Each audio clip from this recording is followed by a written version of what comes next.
Ben, c'est Christian Page. On parlera pas de COVID. On parlera pas de camion.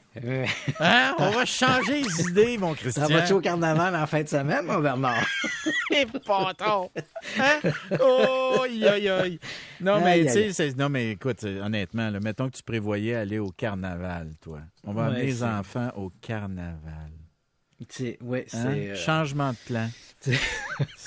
Non, mais tu sais, ils mettent beaucoup d'énergie à préparer ça. Puis tu as des commerçants là-dedans, ils attendaient après le carnaval pour se refaire un petit peu. Et puis là, ils vont manger le pain noir. Alors, écoute, justement, on n'en parlera pas. On va parler plutôt du fameux syndrome de la Havane dont tu nous as parlé à plusieurs reprises. Oui, et on en reparle encore parce que c'est une véritable saga. Il faut savoir, Bernard, je t'en avais pas parlé, mais il y a une dizaine de jours, un rapport préliminaire a été remis au secrétaire d'État américain sur cette question du syndrome de la Havane. Donc, pour les auditeurs qui ne savent pas de quoi on parle, il faut se rappeler qu'en 2016, du personnel de l'ambassade américain, mais pas seulement eux, il y a aussi des gens de l'ambassade canadienne qui ont été incommodés par une série de mots étranges. Dans bien des cas, ces gens-là ont dit que les mots étaient apparus après l'audition d'une vibration dans l'air et ensuite ils ont développé des étourdissements, des nausées, des maux de tête et ce phénomène-là n'a pas été exclusivement à la Havane. Donc, le phénomène a débuté en 2016 à la Havane, mais après, dans les mois et même les années qui ont suivi, du personnel et principalement du personnel des ambassades américaines ailleurs dans le monde ont été affectés par ce syndrome mystérieux qu'on a baptisé syndrome de la Havane, puisque tout ça avait commencé dans la capitale de Cuba. Puis dans certains cas, Christian, il ne faut pas oublier, dans certains cas, les dommages neurologiques sont très importants. Il y a des personnes qui ont gardé de très importantes séquelles, là, des maux de tête épouvantables, là, des maux de tête à vouloir mourir. Là. C'est bien de le mentionner parce qu'au départ, les gens ont pris ça un peu à la légère. Et puis, éventuellement, une équipe de scientifiques attachés à l'Université de Pennsylvanie ont accueilli des malades, des gens qui avaient été affectés par le syndrome de la Havane, et ils ont constaté chez eux des troubles neurologiques, des troubles cognitifs semblables à ceux qu'on retrouve chez des gens qui ont été victimes d'une fracture du crâne, par exemple, d'une commotion cérébrale. Oui. Donc, on retrouvait à peu près les mêmes pathologies. Ça devenait de plus en plus inquiétant et à partir de ce moment-là, on a vu apparaître toutes sortes d'hypothèses, certaines vraisemblables, d'autres tout à fait fantaisistes. On utilisait des gens, un pays ennemi peut-être, et on pointait assez rapidement la Chine ou la Russie. Oui. On se disait ils doivent avoir des intérêts à rendre le personnel des ambassades malades. Alors on utilisait soit une arme sonique, soit une arme avec des micro-ondes. On avait toutes sortes d'idées. On avait presque l'impression de vivre l'affaire Tournesol des albums de Tintin. Et voilà qu'il y a une dizaine de jours, un rapport préliminaire, une longue enquête de la CIA a été déposée au secrétaire a été remis au secrétaire d'État et on a eu des fuites du document. Le document, on l'a pas en main, il n'y a pas eu de publication officielle, mais des gens proches du secrétaire d'État ont laissé fuiter dans la presse certaines des conclusions proposées par la CIA. Et c'est assez étonnant. On a l'impression que c'est un gros bémol qu'on met sur l'histoire de la Havane. On nous dit, les conclusions. D'ailleurs, la CIA a quand même répondu en disant, attention, là, c'est un rapport préliminaire. Et dans ce rapport-là, ce que l'on disait, toujours selon les fuites, c'est que le département, la CIA, les services de renseignement rejetaient la possibilité qu'un pays étranger ait pu être impliqué dans ce qu'on a appelé le syndrome de la Havane.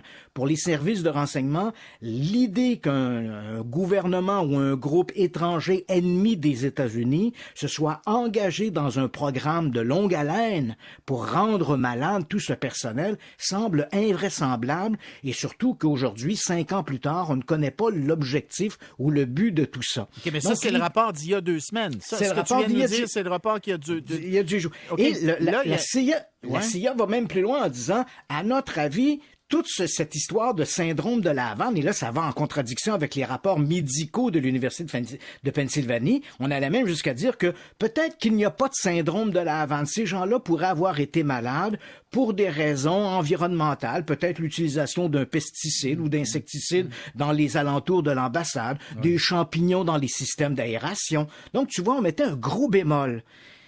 Mais aujourd'hui, on arrive à autre chose. Donc, en fait, je dis aujourd'hui, mais c'est hier qu'on a eu une publication par un groupe d'experts. Un autre rapport. Un autre rapport, cette fois par un groupe d'experts qui a été consulté par les services de renseignement. On parle ici d'experts à la fois civils et d'autres directement attachés à des services du gouvernement. Et ce que ces gens-là nous disent, évidemment, on va pas directement en contradiction avec le rapport de la CIA, mais on prend une autre position en disant attention.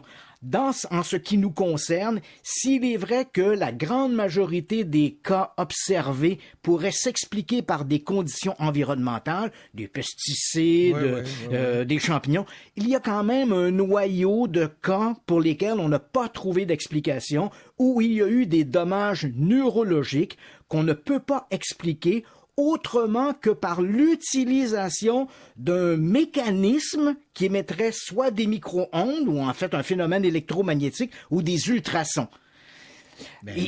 Donc, là, on se dit, mais là, on est directement en contradiction avec le rapport remis il y a 10 jours au département d'État par la CIA. Et ces gens-là, ces experts-là nous disent, bon, on ne prend pas position. Si la CIA ne pointe pas directement un responsable, nous n'irons pas non plus dans cette voie-là. Ce que l'on peut dire toutefois, c'est que la technologie pour produire des mécanismes capables d'émettre des ondes électromagnétiques ou des ultrasons, comme on pourrait en avoir utilisé dans le cas présent, cette technologie, elle existe et on pourrait le faire à une petite échelle. Donc, faire des mécanismes relativement petits pour pouvoir les dissimuler.